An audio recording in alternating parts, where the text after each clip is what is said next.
السلام علیکم ناظرین، اللہ رب العزت نے انسان کو اس کائنات میں شاہکار بنا کر بھیجا۔ انسان کو اللہ نے اشرف المخلوقات بنایا۔ اللہ رب العزت فرماتے ہیں واللہ اخرجکم من بطون امہاتکم لا تعلمون شیئا، کہ جب اس انسان کو میں نے ماں کے پیٹ سے باہر نکالا تو یہ کچھ نہیں جانتا تھا۔ کیا مطلب؟ کہ اسے میں نے دنیا میں جاہل بھیجا۔ اب دوسری طرف اس کی عظمت اور بلندی کا اندازہ لگائیں کہ اللہ نے اسی کی پیدائش کی 5 قسمیں اٹھائیں۔ اللہ رب العزت فرماتے ہیں والتین والزیتون وطور سینین وہذا البلد الامین لقد خلقنا الانسان فی احسن تقویم۔ 5 قسموں کے بعد اللہ نے فرمایا کہ ہم نے اس انسان کو سب سے احسن یعنی سب سے اعلیٰ سانچے میں بنایا۔ ایک اور جگہ پہ اللہ فرماتے ہیں وَلَقَدْ كَرَّمْنَا بَنِي آدم، کہ ہم نے بنی آدم کو فوقیت دی۔ ناظرین، ایک طرف تو اللہ رب العزت انسان کو سب سے اونچا گنوا رہے ہیں، اور دوسری طرف اللہ فرماتے ہیں کہ ہم نے اسے دنیا میں بھیجا تو یہ کچھ نہیں جانتا تھا۔ ناظرین، جب دنیا میں آ کر انسان ایک ماحول میں آنکھ کھولتا ہے، اسے ارد گرد کا ماحول جیسا ملے گا وہ ویسا ہی بن جائے گا۔ انسان ماحول کا محتاج ہے۔ ایک انسان کے بچے کو آپ جنگل میں چھوڑ دیں، اگر تو وہ معجزانہ طور پر زندہ رہا تو ارد گرد کے درندوں کو دیکھ کر وہ انہی کی زبان سیکھے گا۔ ناظرین، انسان کو اللہ نے ماحول کا محتاج بنایا۔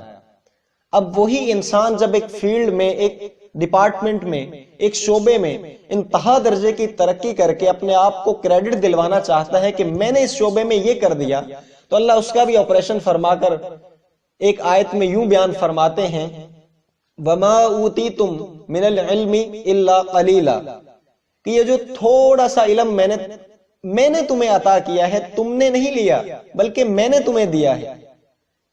اب بنیادی طور پر ناظرین انسان جاہل آیا، اوپر سے اگر تھوڑا سا علم دیا تو وہ بھی اللہ نے دیا، اور ساتھ ہی اللہ نے قرآن میں چند اجتماعی خامیوں کا ذکر فرمایا۔ وہ خامیاں کیا ہیں؟ ناظرین، اللہ رب العزت فرماتے ہیں وَكَانَ الْإِنسَانُ عَجُولًا، انسان بہت جلد باز ہے۔ وَكَانَ الْإِنسَانُ كَفُورًا، انسان بہت بڑا ناشکرا ہے۔ وَكَانَ الْإِنسَانُ أَكْثَرَ شَيْءٍ جَدَلًا، انسان بہت زیادہ لڑنے جھگڑنے والا ہے۔ وَكَانَ الْإِنسَانُ قَتُورًا، انسان بہت بڑا بخیل ہے۔ إِنَّهُ لَيَئُوسٌ كَنُودٌ، اللہ رب العزت فرماتے ہیں کہ جب میں تھوڑی سی آزمائش ڈالتا ہوں تو میرے بھی گلے شروع کر دیتا ہے۔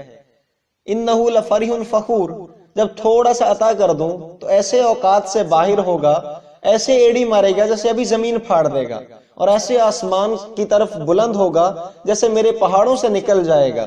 حالانکہ اللہ فرماتے ہیں انک لن تخرق الارض ولن تبلغ الجبال طولا، کہ تو جتنی مرضی ایڑی مار اور جتنا مرضی اونچا ہو کے چل، نہ تو میری زمین پھاڑ سکتا ہے اور نہ ہی تو میرے آسمانوں سے اوپر نکل سکتا ہے۔ تو ناظرین، اللہ نے بنیادی طور پر انسان کو جاہل بنایا، اوپر سے اتنے سارے عیب لگا کر بھیجا۔ یہ کس لیے لگائے؟ تاکہ انسان اس بات کو تسلیم کرے کہ مجھے کچھ نہیں آتا۔ اس جہالت کو اور ان عیبوں کو دور کرنے کے لیے اللہ رب العزت نے ہر دور میں انبیاء علیہ السلام کا سلسلہ شروع فرمایا۔ ناظرین، اگر ہدایت چاہیے تو اللہ اور اس کے رسول کی پیروی ہی آخری شرط ہے۔ دعا ہے کہ اللہ رب العزت ہمیں بات کو سمجھ کر عمل کی توفیق عطا فرمائے۔